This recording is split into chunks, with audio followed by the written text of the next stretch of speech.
Bonjour, bienvenue, vous qui allez suivre ce long chemin aujourd'hui en notre compagnie.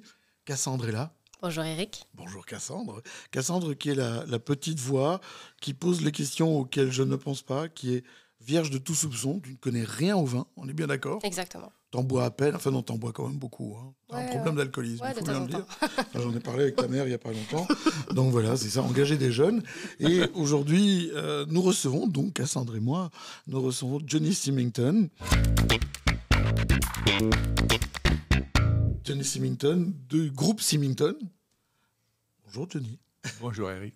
Bonjour Cassandra. Bonjour. Alors, Johnny est un peu timide et il se dit que son français n'est pas terrible, nettement meilleur que mon portugais.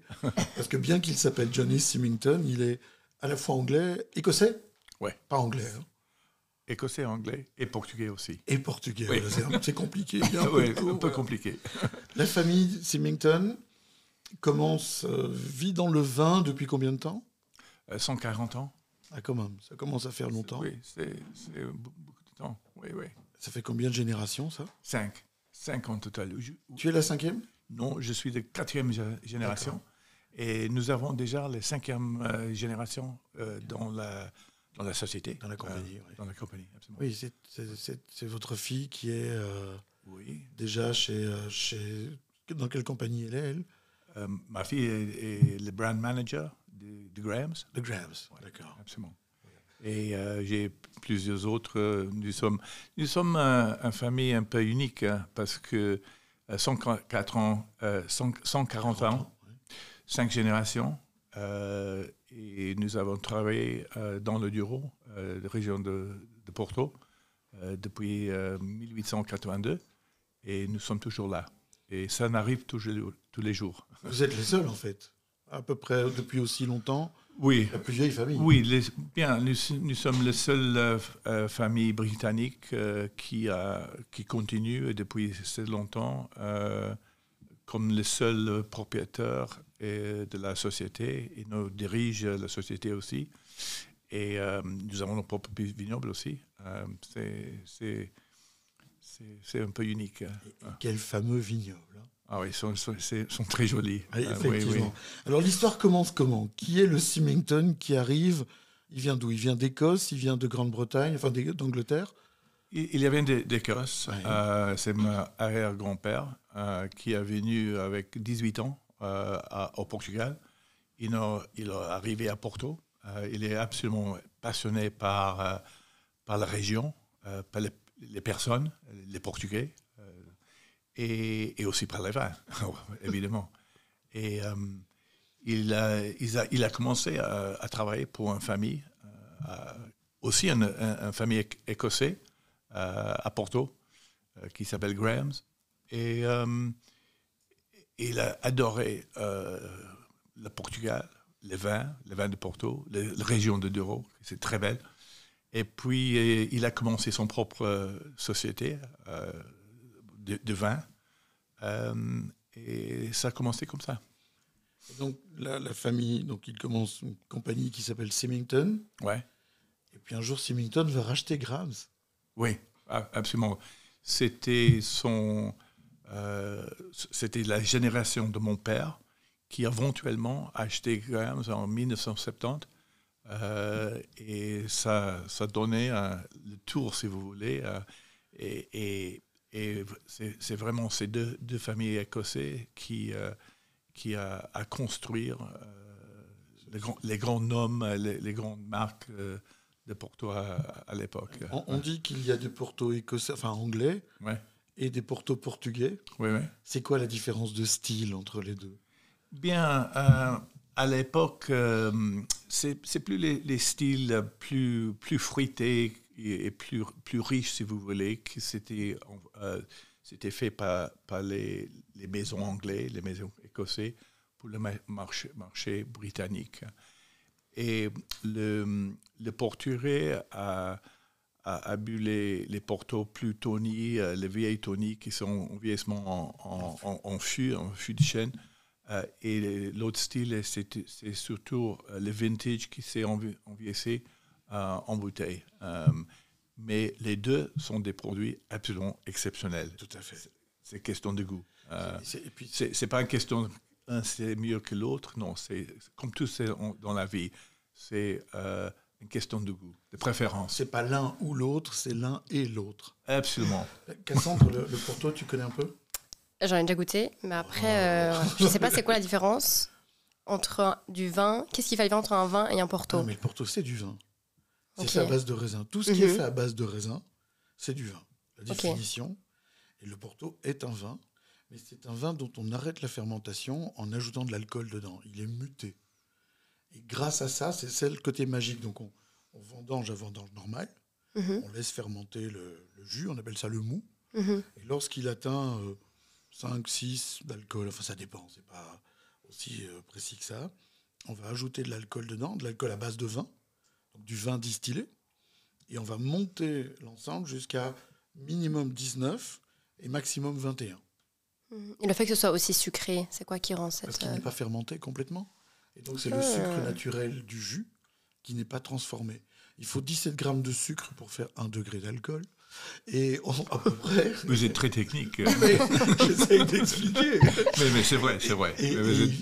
Et on vendange à peu près à 200, 220 à peu près de sucre. Ouais. À peu près. Et donc, tu vas en transformer... imaginons qu'on mute à 6. Donc, tu en transformes 6 fois 17. Donc, ça fait 60. Et 6 fois 7, 42. Même les maths, c'est pas ton truc. Hein. Non, les maths, c'est pas mon truc. Ça fait une grosse centaine de grammes transformés. Okay. Or, on a vendangé à 220 grammes de sucre au litre. Donc, il reste 120 grammes de sucre non transformé. Et le problème, c'est qu'il y a des levures. Et que si les levures trouvent du sucre, elles vont recommencer à fermenter. Donc, l'alcool stabilise. Tue toutes les levures. Et ça stabilise. Et on appelle ça un vin muté. Ce mutage, on va le trouver dans d'autres vignobles dans le monde. Mais la grande force du Porto, c'est d'abord cette espèce de double vie entre les Portugais et les Anglais, qui ont des conceptions différentes. Et donc, tu as deux mondes qui se juxtaposent et qui ne s'opposent pas. Et puis, l'autre énorme force, c'est qu'il y a plus de 100 cépages à peu près, c'est ça, autorisés dans l'appellation. C'est la plus vieille appellation du monde. Est-ce que c'est possible d'avoir du Porto blanc? Bien sûr. C'est moins connu, ça. Et même du rosé. Ça, c'est beaucoup moins intéressant. C'est un autre truc. Les plus plats de Porto sont rouges. Parce que les régions produisent presque tous les raisins rouges. Mais on produit aussi à peu près 10% de notre production, c'est des raisins blancs. Et on fait des Porto blancs avec ça. Mais je pense que pour nous, l'important pour nous, c'est que les vignobles de Douro sont les plus belles des vignobles du monde. C'est vrai. C'est absolument extraordinaire. C'est tous sur les montagnes, avec des terrasses, avec le fleuve, le Douro, qui passe. Et c'est vraiment exceptionnel. Et c'est une région intéressante parce que, comme Eric a dit, il y a ces deux styles de Porto, le vintage et le Tony. Mais aussi, les régions produisent des vins tranquilles aussi. Les vins secs. Les vins secs, exactement. Qui ne sont pas le Porto, c'est pas muté comme Eric a expliqué. Mais c'est une région vraiment... Et c'est à peu près 50% les vins secs aujourd'hui. Oui, à peu près. Oui. C'est une région fascinante parce que je crois que c'est la région dans le monde où l'on comprend le mieux le travail de l'homme par rapport à la nature. Toutes les terrasses ont été tirées de la roche à la main par les hommes et les femmes de la région. Parce que les femmes travaillent autant que les hommes, c'est pas juste un travail de mec. Il y a juste après, plus tard, quand on marche dans les raisins, enfin tout un truc, mais on en parlera plus tard. Mais à la vigne, c'est les hommes et les femmes, des petits villages.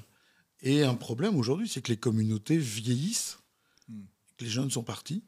C'est compliqué pour trouver du personnel aussi. Oui, c'est vrai. C'est une région, comme Eric a dit, c'est tous sur les terrasses, beaucoup de main-d'œuvre. Tout le vendage s'est fait à la main, pas à la machine. Et c'est nécessaire d'avoir beaucoup de main-d'œuvre dans le Douro. Et pour nous, comme j'ai dit, nous sommes là à 5 générations. Et pour nous, notre purpose, notre but. Notre but, exactement, c'est pour la prochaine génération. Ce n'est pas seulement la prochaine génération de notre famille, c'est ça, bien sûr, mais aussi pour les personnes avec qui nous travaillons dans l'entreprise, mais aussi les producteurs dans le bureau et tout ce qui vivent dans le bureau. Et aussi pour les clients et pour le consommateur. Ça veut dire notre stratégie, notre but, c'est toujours penser à long terme en termes de toutes les stratégies. Et ça implique que la sustentabilité, c'est très important, mais pas seulement sustentabilité environnementale, mais sociale, culturelle et économique. C'est des sujets qui doivent te plaire, ça. Oui, j'adore. Parce que Cassandre développe un petit business, pour commencer, avec des vêtements qu'elle va... elle joue le côté... sustainability aussi, c'est le côté où elle va utiliser des tissus usagés, des vêtements usagés pour les rénover, relancer. Donc, côté environnemental, social, etc. Pour nous, la sustentabilité économique de la région, c'est très important parce que, comme Eric a dit, les régions, il y a beaucoup de petits villages où les personnes, bien sûr, habitent, mais dans ces villages, il y a les boulangeries, il y a des pompes d'essence, il y a des petits magasins. Et nous, c'est très important qu'on soutienne la région et les personnes. Sinon, ils vont partir, ils vont travailler dans les grandes cités, dans les grandes villes. Et pour nous, notre famille, le but, c'est bien sûr la prochaine génération. Et de notre société sert une force pour le bien, pour le futur. Ce qu'il faut savoir, c'est que Johnny a vécu dans un autre monde avant d'être dans le vin. Il a quitté le monde du vin dans sa jeunesse. Et vous avez travaillé dans la santé, non? C'était la santé. Oui, exactement. Ça. On a fait quelques années dans une autre industrie, si vous voulez. C'était après l'université. À l'université, premièrement, on a fait de ingénierie. Et puis, on a fait le business studies et le business et le marketing. Et puis, on a commencé avec une société complètement différente. Oui, exactement. Et on a voyagé pour le monde entier, a vendu des produits médicaux. Et puis, on est rentré chez nous à la société familiale déjà à 37 ans. Oui, mais c'est quelque chose qui vous a donné une autre vision. Sans doute. Ça vous a permis de voir, on voit très loin et très près en même temps, et vous avez une autre approche que quelqu'un qui serait resté tout le temps sur place. Oui. C'est vrai, et je pense que ça c'est très important dans une industrie comme le vin et comme une société comme la nôtre, parce que bien sûr que notre société et notre famille a beaucoup d'histoire, beaucoup de traditions. C'est important qu'on bouge, on fait des choses nouvelles et différentes, et le monde change, et on ne peut pas rester toujours la même.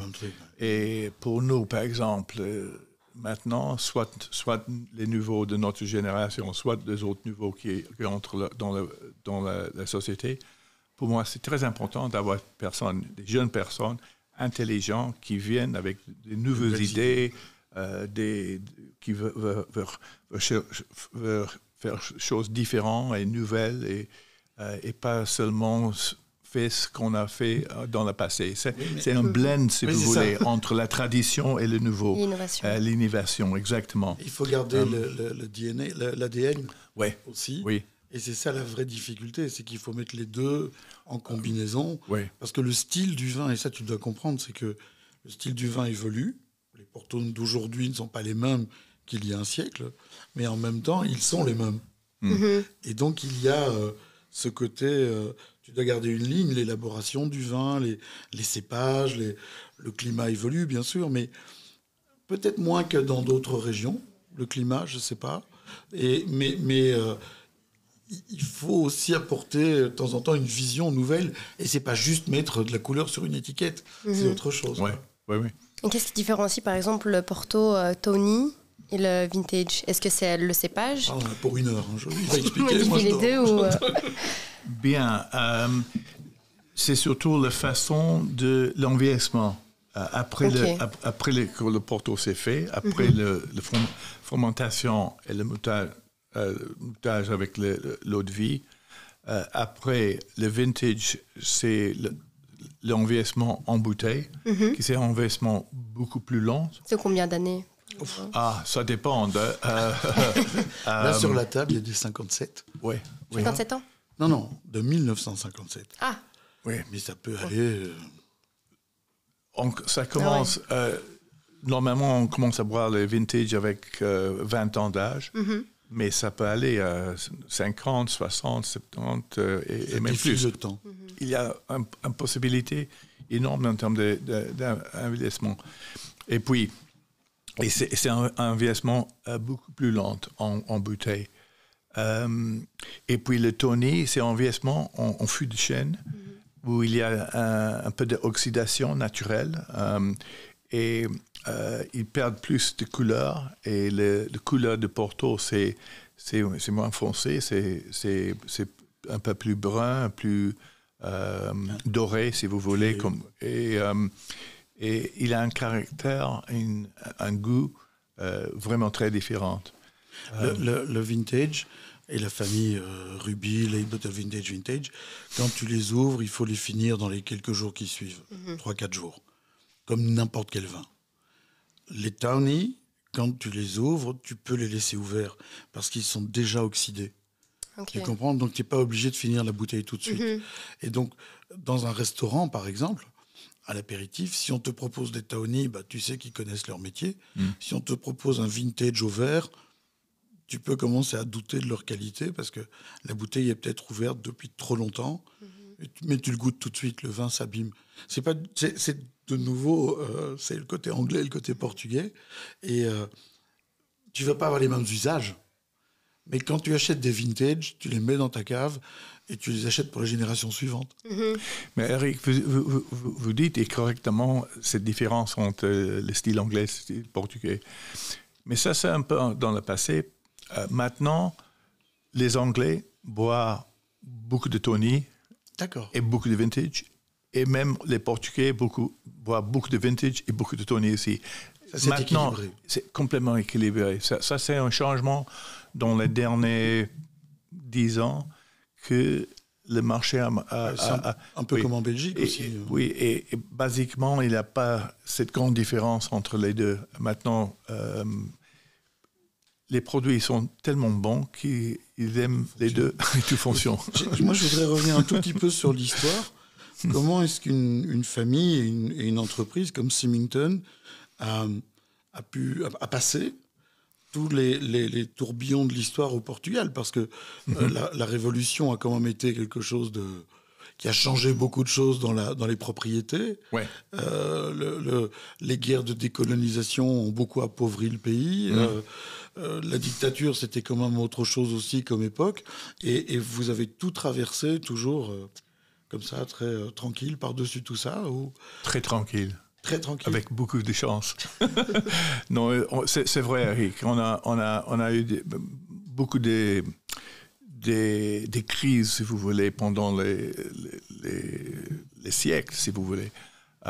Au début, c'était le phylloxéra. Fin du 19e, oui. Oui, fin du 19e.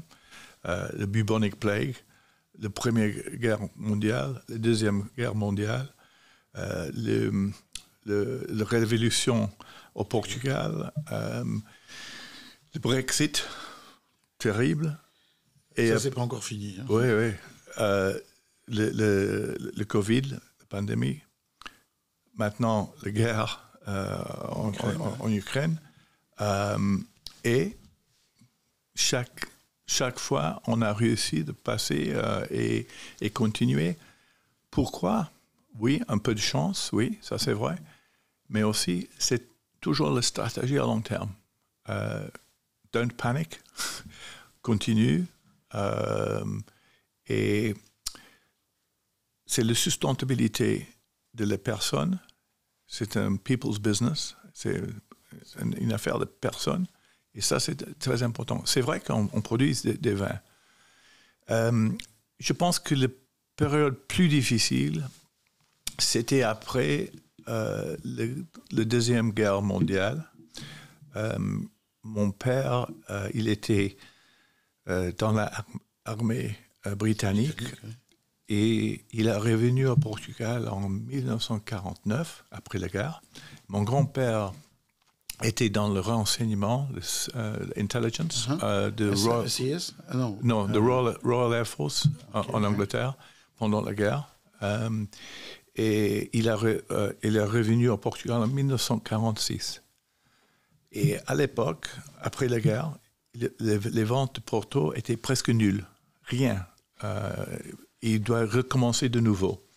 Et beaucoup de les familles dans le Porto, soit des Portugais, soit les Anglais, soit différentes nationalités, a vendu la société, ont fermé, parce qu'il n'y a pas de part de marché. Non? Et le seul manière de continuer, c'était de trouver des clients. Et avec urgence. C'était un besoin, une mission urgente d'avoir des clients, parce que sinon, c'était pour fermer l'entreprise. Et mon père, il n'y a pas l'argent à l'époque, parce qu'il n'y a pas de ventes, mais il a pris le train à Porto. Il est allé à Paris. Quand il est arrivé à Paris, il a rencontré M. Paul Ricard, de Ricard. Et il a commencé une affaire avec eux. Ah, c'est dingue, ça. Et puis, on a travaillé avec Paul Ricard pour 50 ans. Et après, Pernod Ricard a pris une autre direction. Il a décidé de prendre une autre direction. Et nous avons commencé avec Philippine Rothschild, de Rothschild. Et aujourd'hui, nous sommes toujours distribués en France par Rothschild. Après 2-3 jours à Paris, avec certains succès, il a pris le train de nouveau et il est venu ici à Bruxelles. Et quand il est arrivé à Bruxelles, il a trouvé un ami, M. Drouin de Bourgogne. Oui. Et M. Drouin a dit à mon père, je vais vous présenter une amie, M. Albert Delal. Et, déjà à cette époque-là? Oui, en 1952. Ah mais c'est dingue, ça. Est-ce que vous travaillez toujours avec eux? Oui. Et M. Delal a dit, je veux vous aider. Et j'ai des clients importants ici en Belgique et je vais vous présenter. On va faire des affaires avec vous. Et on a travaillé avec la famille depuis 70 ans, toujours. C'est dingue, cette fidélité dans un monde où il n'y a plus de fidélité. Ouais. Je veux dire, les grands groupes, on parlait de Pernod Ricard, LVMH et autres, travaillent. Leurs partenaires locaux ne sont que des Kleenex. Et vous travaillez, vous avez construit, c'est tout ce que vous dites. Des relations. Avant tout. Et dans des mauvais temps et de bons temps, en termes de commerce, on continue toujours pour soutenir les fidélités et les personnes. C'est magnifique, ça, comme truc. C'est énorme. Et c'est des chances. C'est des chances qu'il a trouvées dans ce premier voyage de grands clients. Et je pense que si ça peut arriver, on n'était plus dans le Porto aujourd'hui. Ça tient pas à grand-chose. Hein. C'est dingue comme histoire. Mais c'est d'abord une belle histoire. Et ça ressemble à ce que vous continuez à faire. Enfin, je veux dire, moi, on se connaît depuis quelque temps maintenant. Il y a une fidélité, il y a toujours une disponibilité. Enfin, c'est incroyable. Moi, je le vis à mon niveau. Je ne suis pas dans le business, mais je le vis à mon niveau. Cette notion de proximité, de partenariat, quelque part, c'est assez impressionnant. Oui. D'une grande entreprise, je veux dire. On a notre philosophie et stratégie et valeurs comme famille, comme société. Et c'est vraiment pour le long terme, pour les prochaines générations. Mais on reconnaît aussi que le vin de Porto et même le vin de Douro, c'est un produit niche. C'est bien que nous sommes grands en termes de Porto, nous sommes le plus grand producteur et le plus grand propriétaire de vignobles dans le Douro. Même dans le monde entier, c'est un produit très niche. Oui, bien sûr. Et notre voie, si on est dans un marché niche, un produit niche, c'est essentiel que vous êtes le meilleur. On doit faire le meilleur en tout ce qu'on fait. Pour ça, on doit toujours penser sur la qualité, l'excellence, l'innovation et être le meilleur en tout ce qu'on fait. Et je pense que ça a nous aidé de passer les différentes périodes plus difficiles, parce que c'est toujours l'excellence sur le produit, mais pas seulement, aussi le service, le contact, les relations, tout ça compte dans les affaires et surtout dans l'affaire de vin. Et parce que aussi, les personnes veulent connaître les personnes derrière le vin, les personnes qui font le vin, qui traitent les vignobles, qui fait la vinification, qui fait le blending, les assemblages. Et pour ça, pour cette raison, c'est une des raisons que notre famille a réussi de continuer. Et votre famille est présente à tous les échelons aussi, parce que vous êtes celui que l'on voit. Il y en a qui s'occupent des vinifications, il y en a qui travaillent à tous les niveaux. Je ne vous parliez de votre fille, mais il n'y a pas qu'elle, il y a pas mal de membres de la famille qui travaillent à différents niveaux. Oui, nous avons 11 membres de la famille qui travaillent dans la société, en tous les départements. Les ventes, les marketing, les vignobles, les vinifications, les œnologues, les finances, en tous. C'est pas mal. Hein, et vous faites aussi partie de l'association, je ne sais pas si ce n'est pas vous qui êtes à la base, de la création de l'association des grands vignobles qui appartiennent à des familles. Torres, Antinori, vous... Oui, ça s'appelle le Premium Familia Vinum. C'est une association de producteurs familiales de vin qui représentent les meilleurs dans son région. Et nous sommes choisis comme la famille de Portugal, si vous voulez, et de Douro, avec le Porto et nos vins tranquilles de Douro. Je pense aujourd'hui, c'est vrai qu'on est considéré comme la première famille de vin au Portugal. Et avec cette association de vignerons familiaux, ils ont créé un prix qui est remis non pas à des vignerons, mais à des artisans de talent.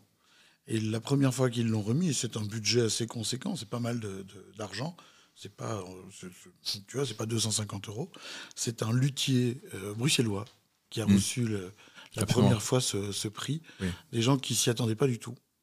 Et qui étaient vraiment... Et ça les a sauvés, ça les a boostés. C'est un luthier qui est réputé dans le monde entier. Et qui est dans le centre de Bruxelles. Et donc l'idée, c'est toujours la même chose. C'est la permanence, c'est l'entreprise familiale, c'est une forme d'artisanat, parce que le vin, c'est aussi de l'artisanat. Et c'est de répéter ces valeurs un peu plus larges. C'est assez intéressant parce que on sort du cadre du pinard et on fait autre chose, en fait. Et on est dans la notion de la durabilité. Tu devrais être candidate pour ce prix. Une année, peut-être. Un jour, vous devez visiter nos vignobles. Mais oui. Et avec Eric. Faire une dégustation chez nous. On va de noces. On va faire ça. Ça va être facile. C'est quoi l'avenir pour Je suis très positif sur le futur. Je pense qu'on a beaucoup de travail à faire. Premièrement, pour voir que plus de monde va connaître le vin de Porto et la région. On a un grand travail à faire pour promouvoir les régions et les produits. Aussi, c'est une région tellement jolie que maintenant on a beaucoup de visiteurs et on a des enoturismes aussi dans le Douro et dans nos caves. Et je pense qu'il y a beaucoup de choses à faire en termes d'innovation, en termes de social media, communication, marketing, nouveaux produits, nouveaux styles. J'ai beaucoup de confiance dans la nouvelle génération, dans notre société, pas seulement de nos familles, mais les autres jeunes qui viennent pour faire des choses nouvelles, différentes, ambitieuses. Et pour moi, je dis toujours à les personnes qui entrent dans la société et des nouvelles générations, vous devez avoir pas peur de faire des choses nouvelles et pas peur de failure, de rater, parce que vous devez toujours essayer des choses nouvelles. Si ça fonctionne, très bien. Si ça ne fonctionne pas, tant pis, vous passez pour autre chose. Et je pense que nous avons un très bon futur. Et si on continue avec une stratégie de long terme, de sustentabilité et de qualité, d'excellence en tout ce qu'on fait. Garder la ligne. Ouais. C'est fantastique. Hein. Ouais. C'est ma dernière question, parce qu'à un moment, il faut qu'on s'arrête. Moi aussi, j'en ai une petite. Bon, allez, vas-y, pose ta petite question. La tranche d'âge qui consomme le plus de Porto, c'est... Bien. Jusqu'à récemment, c'était les personnes entre 40 et 50 ans d'âge et même 60 ans, c'est les personnes plus âgées. Mais le travail qu'on fait maintenant et la prochaine génération a commencé à faire, on a réussi d'avoir beaucoup plus de les jeunes et beaucoup plus de femmes qui maintenant boivent le Porto qu'avant. Et petit à petit, ça c'est un grand travail qu'on doit continuer à faire. Et l'avantage que nous avons est quand les personnes dégustent le Porto, c'est très rare qu'elles n'aiment pas. Normalement, ils aiment le Porto parce que c'est doux, c'est un produit de qualité. Et notre travail, c'est de donner l'opportunité des personnes à déguster. Et ça, c'est un bon travail qu'on a fait récemment. Et maintenant, je dirais que les consommateurs sont entre 30 à 40 ans. C'est déjà plus jeune. Ça, c'est déjà important parce que c'était une des questions que toutes les instances se posent.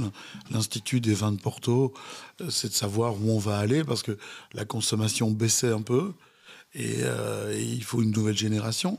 Et dans certaines régions, en dehors de Porto, Bordeaux par exemple ou ailleurs dans le monde, on se pose beaucoup de questions. Comment attirer les jeunes, comment parvenir à les capturer parce qu'on sait que les jeunes générations, à 20 ans, tu ne bois pas de vin.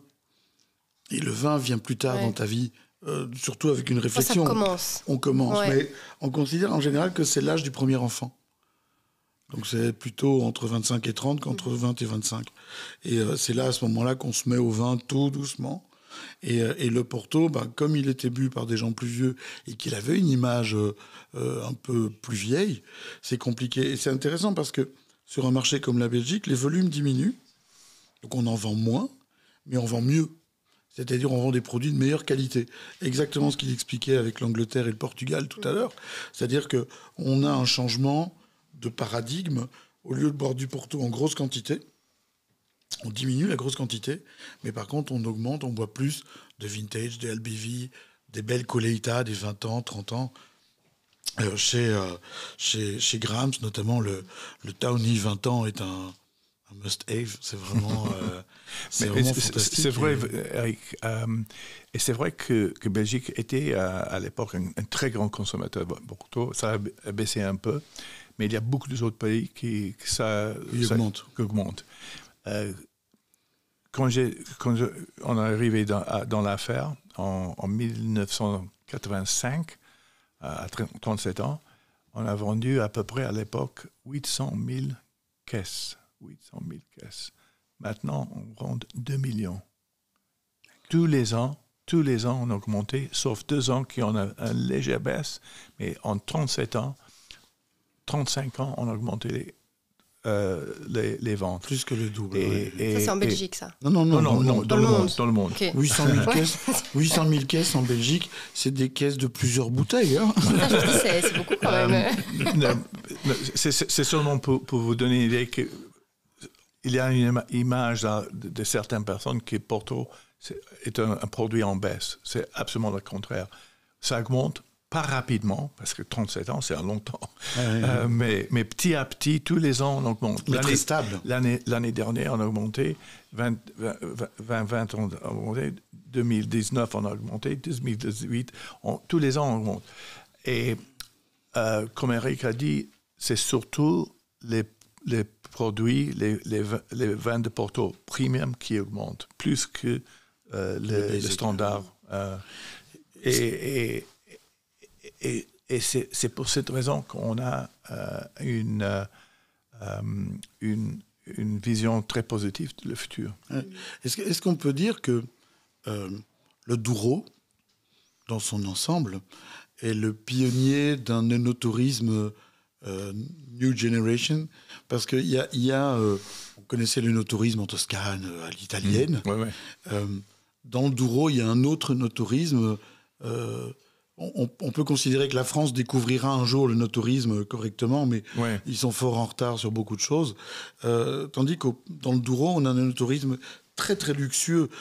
Porto est un peu plus une ville plus cheap, où on a les backpackers qui viennent et qui volent avec Ryanair.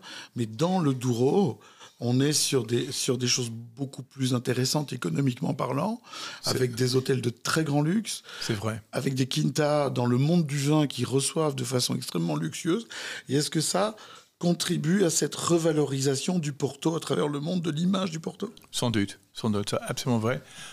Évidemment, l'important, c'est de avoir les visiteurs, mais c'est vrai que l'expérience que les personnes peut avoir dans le Douro, c'est exceptionnel. Premièrement, c'est les paysages. Ces paysages extraordinaires, très, très jolis.